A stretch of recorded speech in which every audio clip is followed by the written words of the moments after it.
నల్గొండ జిల్లాలో రాష్ట్ర వ్యాప్తంగా సంచలనం సృష్టించిన క్వాడ్రపుల్ మర్డర్ కేసును పోలీసులు ఛేదించారు. ఒకే కుటుంబానికి చెందిన నలుగురిని దారుణంగా హత్య చేసిన ఘటనలో ప్రథమ నిందితుడితో పాటు మరో ముగ్గురిని అరెస్టు చేసినట్లు జిల్లా ఎస్పీ శరత్ చంద్ర పవార్ వెల్లడించారు.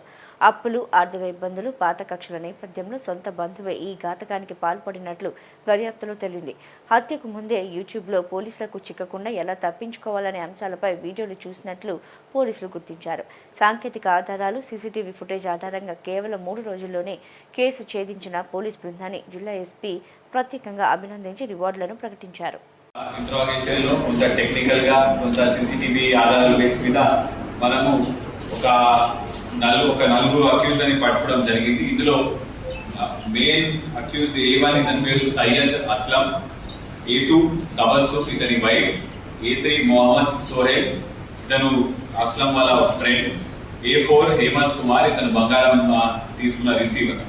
అయితే ఈ అస్లం అనేవాడు ఈ హసీనా వాళ్ళ అక్క తహీరా బేగం వాళ్ళ కూతురు వాళ్ళ హస్బెండ్. వాళ్ళ కూతురు పేరు తబస్సుమ్. సో తబస్సుమ్ వాళ్ళ హస్బెండ్ ఈ అస్లం. అయితే వీళ్ళకి పాత గొడవలు ఏంటంటే ఈ హసీనా అనే అమ్మాయి ఈ అస్లంకి 1 ఇయర్ బ్యాక్ 1 లక్ష రూపాయలు అప్పించిన తర్వాత ఆ అప్పుకి చాలా హైగా ఇంట్రెస్ట్ అడగడం వల్ల అతను ఇప్పుడు దాకా సుమారు 2.5 లక్షలు ఇవ్వడం జరిగింది. ఆమె ఇంకా కూడా నాకు డబ్బులు రావాలని చెప్పేసి అతని బాగా వేధించింది. అదేవిధంగా వీళ్ళు ఈ అస్లం ఇంకా ఈ తబస్సుమ్ వీళ్ళు హైదరాబాద్లో క్యాబ్ డ్రైవర్గా పనిచేస్తారు. వీళ్ళకు కూడా ఆర్థికంగా బాగా ఇబ్బంది ఉండడం వల్ల వాళ్ళకు కూడా డబ్బులు చాలా అవసరం ఉండేది.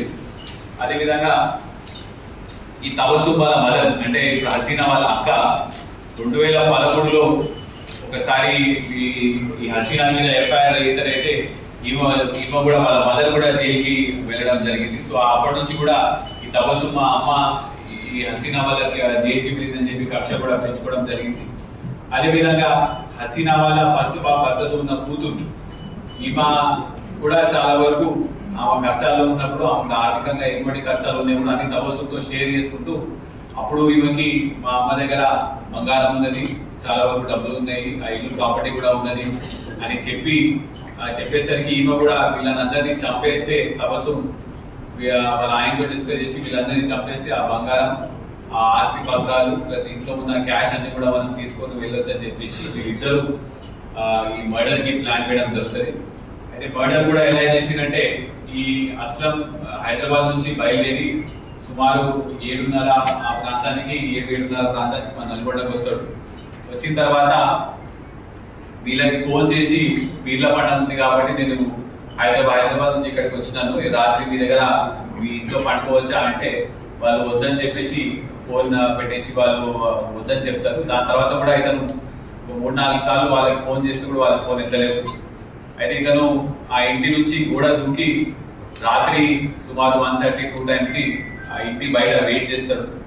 పొద్దున 5 o'clockకి హసీనా బయటికి రాగానే డోర్ తీసి వాష్రూమ్ అంటే వీళ్ళ వాకిలిలోనే వాష్రూమ్ ఉంటుంది, ఇంటి లోపల ఉండదు. డోర్ తీసి బయట వాష్రూమ్కి రాగానే అతని దగ్గర ఉన్న కత్తి, మీరు ఆ కత్తి చూడొచ్చు, ఆ కత్తి తీసుకొని ఆమెను ఇమ్మటే మెడకాయ దగ్గర ప్లస్ నెక్ మెడకాయ అండ్ చెస్ట్ మీద కూడా స్టాబ్ చేయడం జరుగుతుంది. అయితే ఈమె బంగారం అంతా కూడా ఆమె డ్రెస్ లో పెట్టుకుంటుందని చెప్పేసి డ్రెస్ ఎత్తుకునే డ్రెస్ లో ఏం దొరకదు. అయితే మళ్ళీ ఇంటి లోపలికి వెళ్ళే సమయానికి అదే సమయానికి వాళ్ళ ఆయన కూడా బయటికి వచ్చేసారు. కరెక్ట్ అదే టైంకి అతను వాళ్ళ ఆయన కూడా బయటికి వస్తాడు. సుల్తాన్ వచ్చి ఇతని కర్రతో ఏదో ఒకటి బెదిరించి బెదిరించి ప్రయత్నిస్తాడు. కానీ అది కాక ఇతను అతని మీద కూడా అతని మూసి అతన్ని కూడా సుమారు 4-5 సార్లు బొత్తు మీద స్టాబ్ పొడవడం జరుగుతుంది.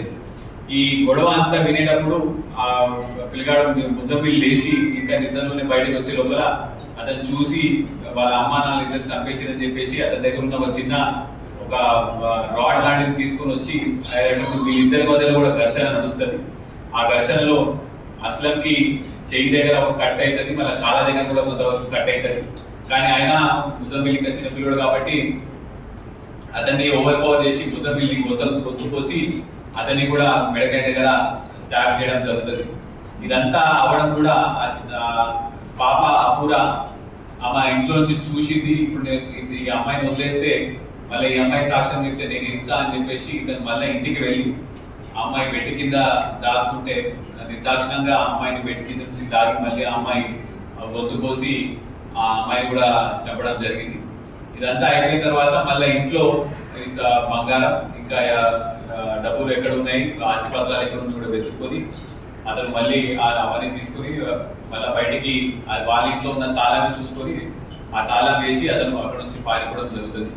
అయితే ఇదంతా కూడా పకడ్బందీగా ప్లాన్ వేసినట్టు. ఎందుకంటే ప్రతిరోజు పొద్దున పూట వీళ్ళు ఏదో రకంగా మూడు పిల్లలు గొడవ పడతారని చెప్పేసి ఆ పొద్దున సమయంలో మనం చంపితే పక్కనున్న చుట్టుపక్కల వాళ్ళకి కూడా ఎటువంటి డౌట్ రాదు, వాళ్ళ ఇంట్లో ఏదో గొడవ పడుతుందని అనుకుంటుందని చెప్పేసి ఇతను ప్లాన్ వేసి ఆ సుమారు 6:30 నుంచి 7 ఆ సమయంలో అతన్ని ఆ నలుగురిని చంపి అక్కడ ఉన్న ఆ బంగారం కూడా తీసుకొని వెళ్ళిపోతాడు. వెళ్ళిపోయిన తర్వాత ఇతని ఫ్రెండ్ సోహెల్ ఉంటాడు. సోహెల్కి కూడా ఇతను ఇట్లా చంపినా అని చెప్పి బంగారం అంతా కూడా మనం మార్చి దాని డబ్బులు తీసుకోవాలని చెప్పేసి అతనితో వాళ్ళిద్దరు కూడా కలిసి బంగారాన్ని మార్చి మళ్ళీ డబ్బులు తీసుకుంటారు. ఇప్పుడు మనము ఈ సోహెల్ ఈ అస్లం దగ్గర నుంచి ఈ కత్తి ప్లస్ ఆ రక్తపడుగు బట్టలు, ఈ బట్టలన్నీ కూడా అవుట్స్కట్స్ లో పడేస్తారు. ఈ బట్టలు కూడా మనం రికవర్ చేయడం జరిగింది. అదేవిధంగా ఈ బంగారం కూడా రికవర్ చేయడం జరిగింది. ఆ తబసుం దగ్గర నుంచి ఈ ఆస్తి పత్రాలు, బ్యాంక్ ఎఫ్డి ఇవన్నీ కూడా మనము రికవర్ చేయడం జరిగింది. ఇదంతా కూడా మళ్ళీ వీళ్ళు ఏదో రకంగా నలుగురు కూడా చనిపోతే నింద మొత్తం వాళ్ళ కూతురు మీదకి వస్తుంది, మేము ఎలాగో బయటపడిపోతాం అని చెప్పి కూడా వాళ్ళ ఆ గుణంలో కూడా ఆలోచించుకొని ఇదంతా మర్డర్ వాళ్ళు ప్లాన్ చేసి డబ్బుల కోసం ఈ నలుగురు ఫ్యామిలీ మెంబర్స్ కూడా చెప్పడం జరిగింది.